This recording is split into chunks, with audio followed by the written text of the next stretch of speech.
Assalamualaikum warahmatullahi wabarakatuh. Yang terhormat Bapak Taufik MPDI selaku dosen pembimbing ilmu pendidikan Islam serta teman-teman yang berbahagia.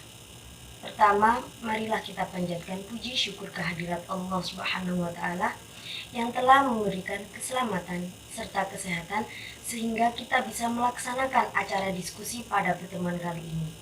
Tak lupa sholawat serta salam senantiasa tercurahkan kepada baginda Nabi Muhammad SAW yang telah menuntun kita dari jalan kegelapan menuju jalan yang terang benderang, yakni Adinul Islam wal Iman.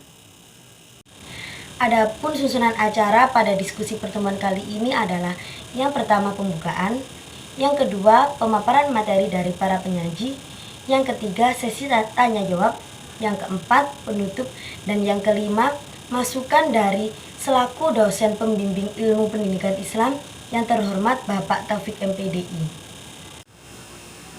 Langsung saja teman-teman, kita memasuki acara yang pertama, yaitu sesi pembukaan. Sebelum acara pada diskusi pertemuan kali ini kita mulai, kita awali dengan berdoa sesuai dengan keyakinan masing-masing supaya acara pada diskusi pertemuan kali ini dapat berjalan dengan lancar. Berdoa mulai.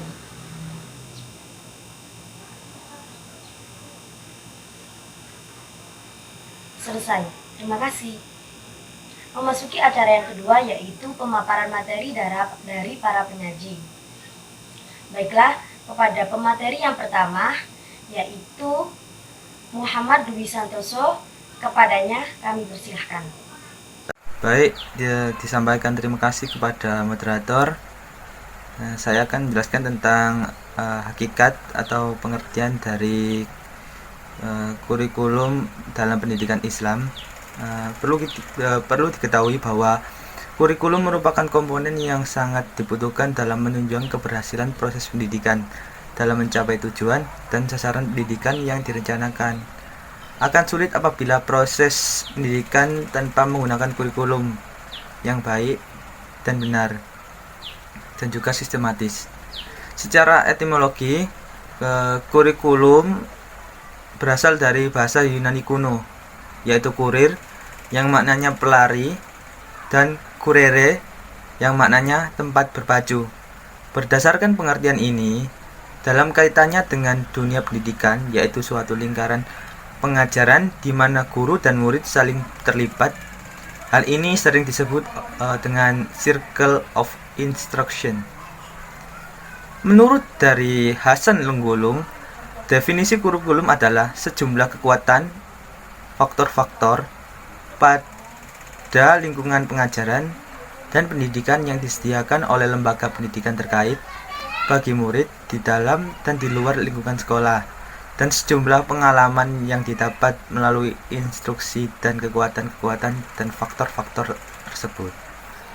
Kurikulum ini juga berfungsi sebagai kaidah-kaidah pokok dalam proses pelaksanaan sistem pendidikan dalam Islam. Kurikulum memuat garis besar rancangan kegiatan yang wajib dilaksanakan dalam setiap penyelenggaraan pendidikan, antara lain tujuan pendidikan sebagai sasaran yang harus diusahakan untuk dicapai atau direalisasikan, pokok-pokok materi, bentuk kegiatan dan kegiatannya.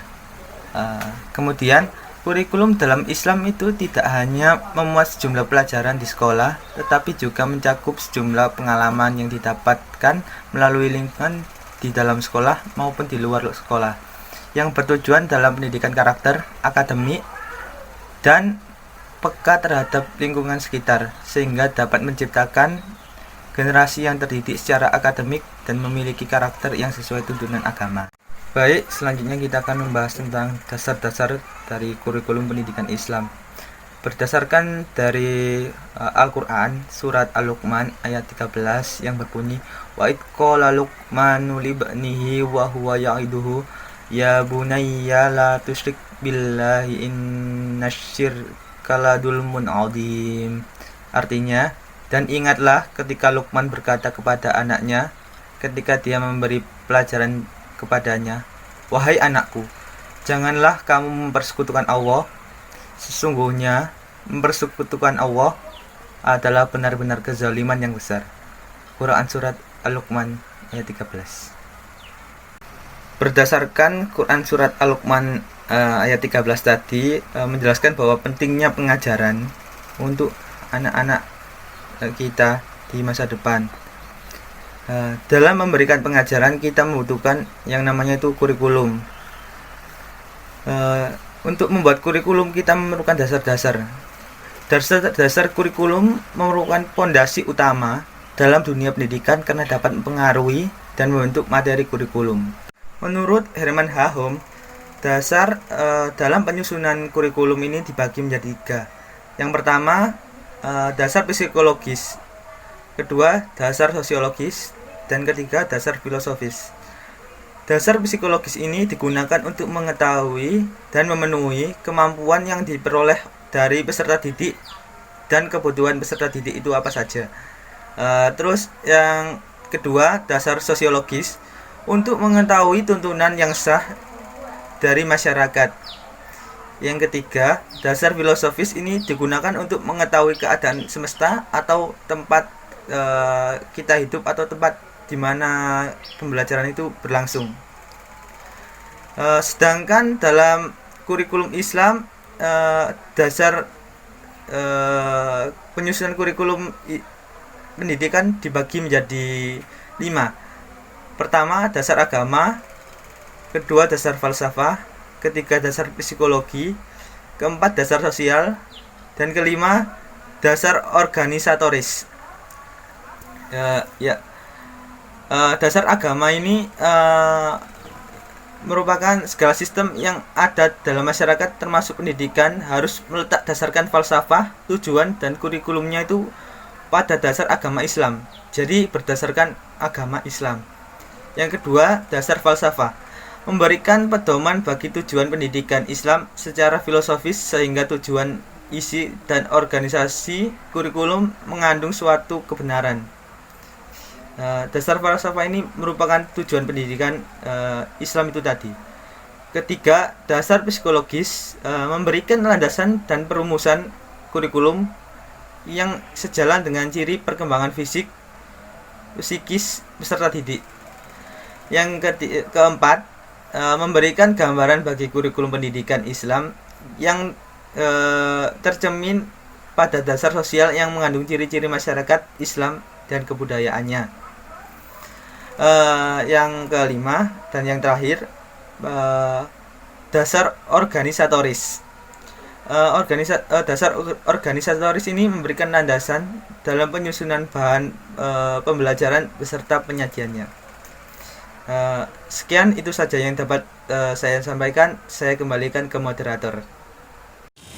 Terima kasih kepada Muhammad Dwi Santoso atas pemaparan materinya. Selanjutnya materi yang kedua akan disampaikan oleh Yayang Ingrid. Kepadanya kami persilahkan. Ciri kurikulum pendidikan Islam. 1. Kurikulum pendidikan Islam lebih menonjolkan mata pelajaran agama dan akhlak. Agama dan akhlak dapat diambil dari Al-Quran, hadis, serta contoh-contoh dari tokoh terdahulu yang saleh.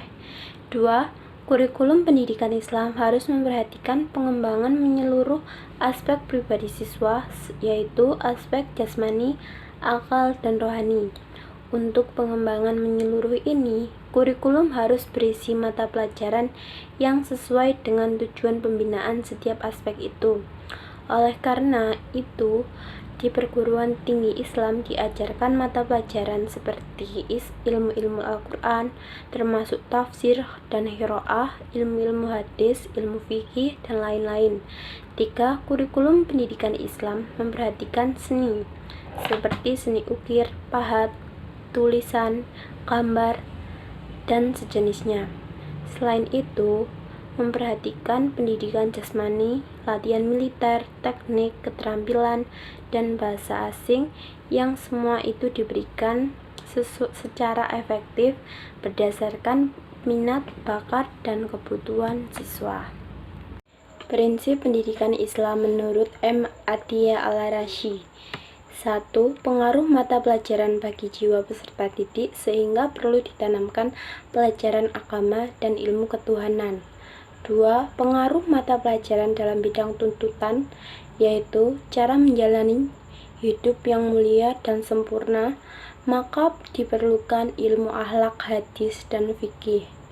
3. Perlunya pelajaran yang mengandung ilmiah dan ideologi bagi ilmu itu sendiri, seperti ilmu mantik, ilmu hitung, dan sebagainya. 4. Perlunya pelajaran yang dianggap penting bagi manusia, seperti filsafat.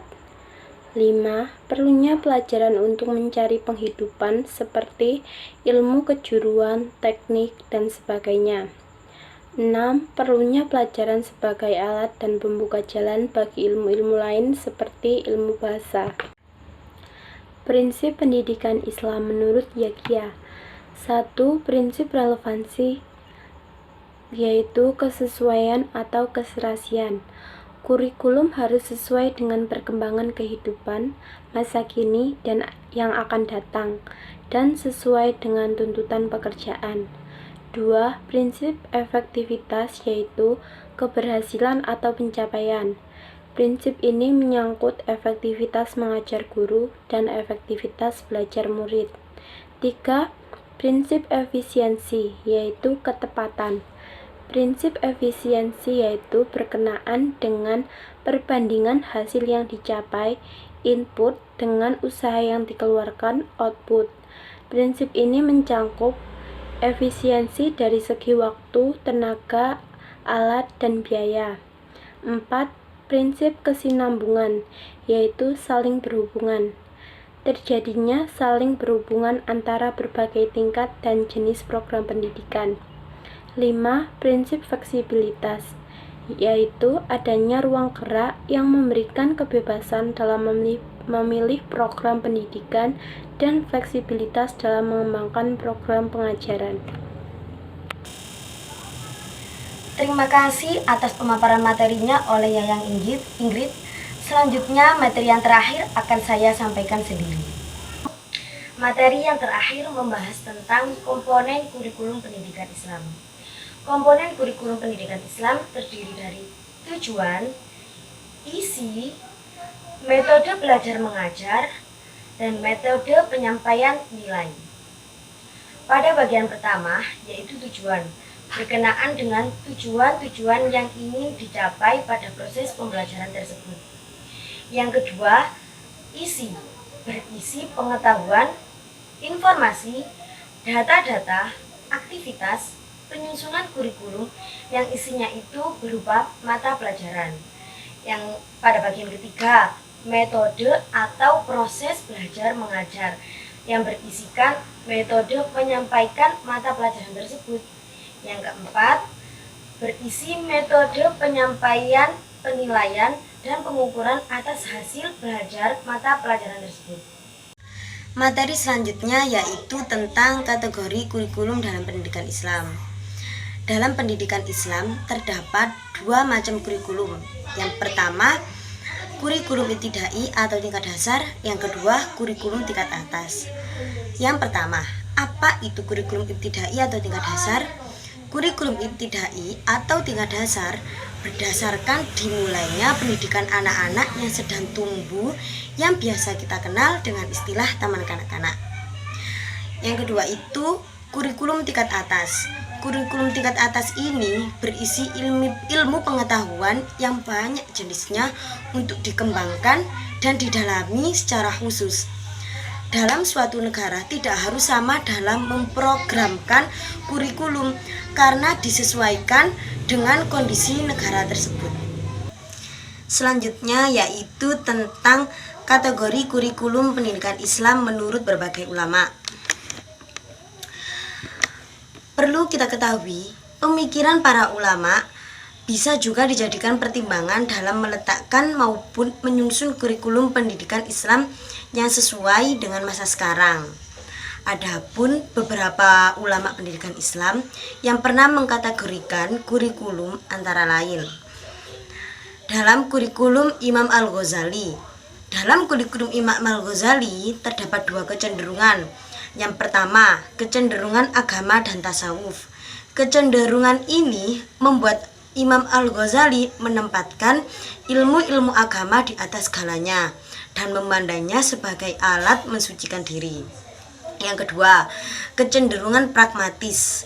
Apa sih kecenderungan pragmatis itu? Kecenderungan ini itu tampak jelas di dalam karya-karyanya. Imam Al-Ghazali beberapa kali mengulangi penilaiannya terhadap ilmu berdasarkan manfaatnya bagi manusia, baik untuk kehidupan di dunia maupun kehidupan di akhirat. Imam Al-Ghazali menyusun kurikulum berdasarkan arti penting dalam setiap ilmu, berdasarkan pembidangan, terbagi menjadi dua dalam makalah kami. Satu, ilmu syariat, dan yang kedua, ilmu bukan syariat. Apa itu ilmu syariat? Yaitu suatu ilmu sebagai ilmu terpuji yang terdiri atas satu, ilmu usul, yang kedua, ilmu furu. Ilmu usul itu ilmu pokok dalam ajaran agama, Al-Quran, sunnah Nabi, dan pendapat para sahabat. Kalau ilmu furu itu ilmu cabang, ilmu fikih, antaranya ilmu fikih, ilmu ikhwal hati, dan akhlak,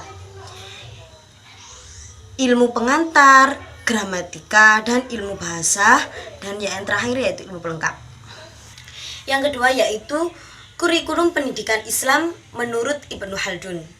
Ibnu Khaldun membandingkan kurikulum-kurikulum yang berlaku pada masanya, yaitu kurikulum pada tingkat rendah yang terjadi di negara-negara Islam bagian Barat dan Timur. Beliau membandingkan kurikulum pada masanya dengan zaman sekarang. Pada masa beliau dahulu, terdapat kurikulum tingkat rendah yang terjadi di negara-negara Islam bagian Barat dan Timur. Misalnya, yang terjadi di Maghrib yang membatasi pendidikan atau pengajaran dalam mempelajari Al-Quran dari segi kandungannya. Berbeda dengan orang-orang Andalusia, mereka menjadikan Al-Quran sebagai dasar hukum dalam pengajarannya. Karena bagi mereka Al-Quran adalah sumber hukum dari segala ilmu.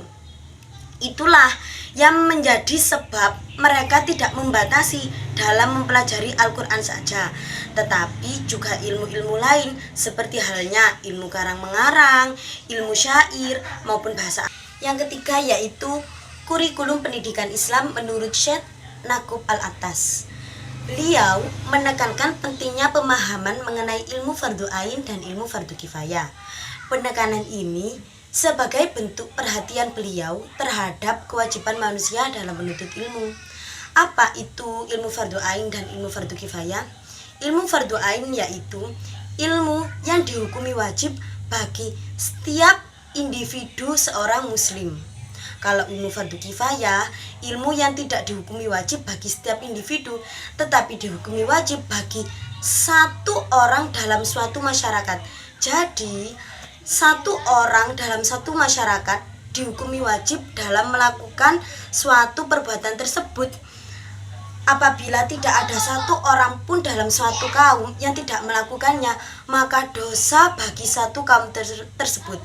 Tetapi gugur kewajibannya apabila ada satu orang dalam satu kaum dalam melakukannya. Baiklah, pemaparan materi yang saya sampaikan merupakan materi yang terakhir. Kesimpulan dari pemaparan materi yang kami sampaikan adalah kurikulum pendidikan Islam merupakan pedoman atau seperangkat perencanaan dan media yang dijadikan sebagai acuan oleh lembaga pendidikan dalam mewujudkan tujuan pendidikan. Dasar dalam penyusunan kurikulum yaitu dasar agama, falsafah, psikologi, sosial, dan organisatoris. Ciri-ciri kurikulum pendidikan Islam yaitu lebih menonjolkan mata pelajaran agama dan akhlak, memperhatikan keseimbangan antara pribadi dan masyarakat, dunia dan akhirat, jasmani, akal, dan rohani. Kurikulum pendidikan Islam memperhatikan seni pahat, lukis, gambar. Prinsip-prinsip dasar pengembangan kurikulum meliputi prinsip relevansi, yaitu prinsip kesesuaian, prinsip efektivitas, keberhasilan, prinsip efisiensi, ketepatan, prinsip kesinambungan, saling berhubungan, dan prinsip fleksibilitas.